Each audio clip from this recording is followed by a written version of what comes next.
As raízes do conflito, uma história que vem de longe.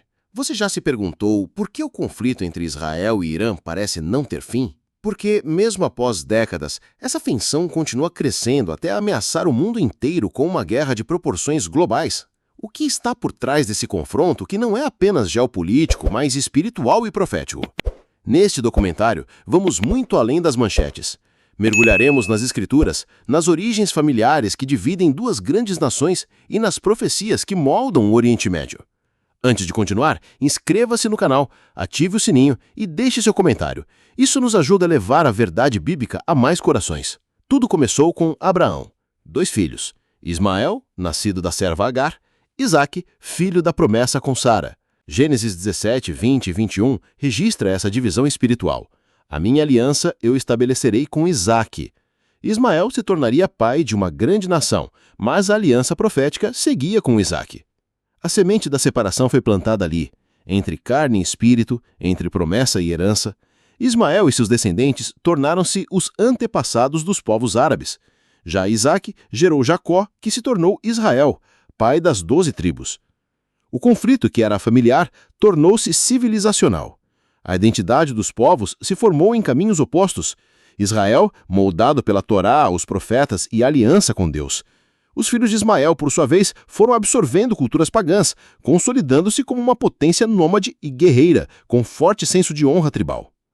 E mesmo que a antiga Pérsia, hoje Irã, não seja árabe, é impossível negar o impacto do Islã, surgido no século VII, sobre sua identidade.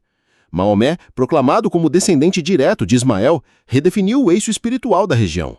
A fundação do Islã consolidou o papel dos descendentes de Ismael como herdeiros espirituais alternativos. Jerusalém, que antes era o centro de oração para os muçulmanos, foi substituída por Meca.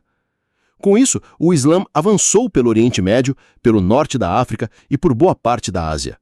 Ao longo dos séculos, a rivalidade teológica cresceu. Quem é o verdadeiro herdeiro da fé de Abraão? Quem carrega a promessa? Paulo responde em Romanos 9:8. Não são os filhos da carne, mas os filhos da promessa.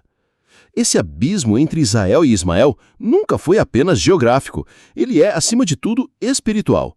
O Irã se torna a figura central nas profecias de Ezequiel 38 e 39, aparecendo como a antiga Pérsia, aliada de Magog contra Israel. O conflito espiritual vai se intensificando. Em 1948, Israel ressuscita das cinzas do Holocausto. Após séculos de dispersão, a profecia de Amós 9:15 se cumpre. Plantarei Israel em sua própria terra. Mas para os países árabes, esse renascimento foi uma provocação. O Oriente Médio nunca mais seria o mesmo. Começa a Guerra de Independência. Israel, recém-nascido, enfrenta exércitos de 5 nações árabes. Contra todas as expectativas, Israel vence. Muitos veem nisso a mão de Deus. Mas a tensão não acabou. Em 1967, durante a Guerra dos 6 Dias, Israel conquista Jerusalém Oriental, a faixa de Gaza, a Cisjordânia e o Sinai. Para os judeus, mais um cumprimento de promessa. Para os islâmicos, uma ferida profunda.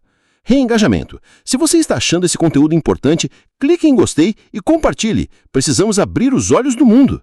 Esse não é um simples embate entre povos. É um duelo entre promessas antigas. Um campo de guerra entre duas visões escatológicas. De um lado, Israel se vê como o cumprimento da promessa messiânica.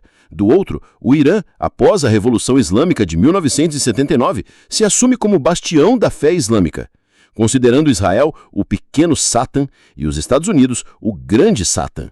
Nasce a teocracia xiita liderada pelo Ayatollah Khomeini e, com ela, o financiamento direto a grupos como o Hezbollah e o Hamas. A guerra muda de forma. Não são mais nações.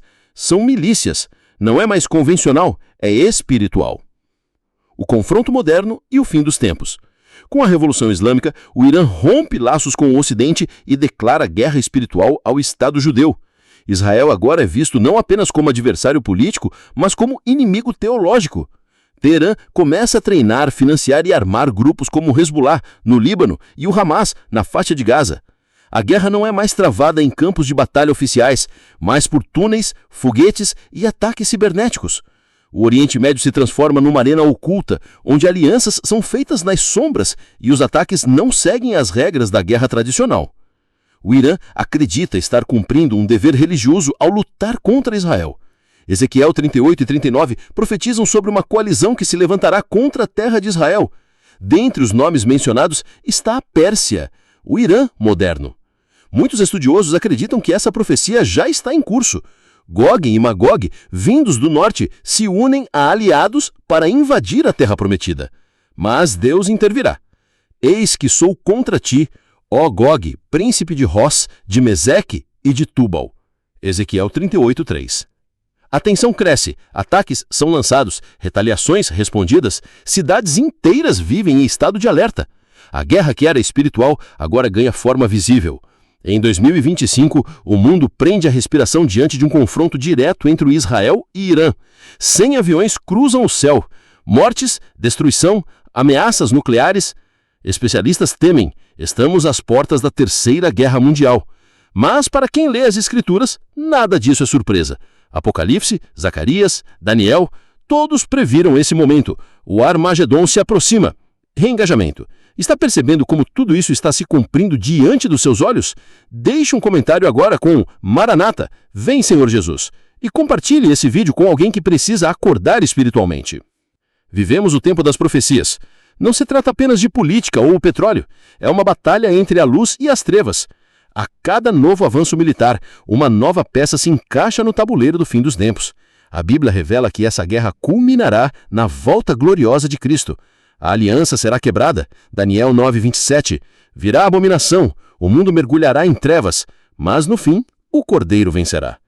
Enquanto o mundo busca segurança em tratados frágeis e discursos diplomáticos, a palavra de Deus nos chama à vigilância.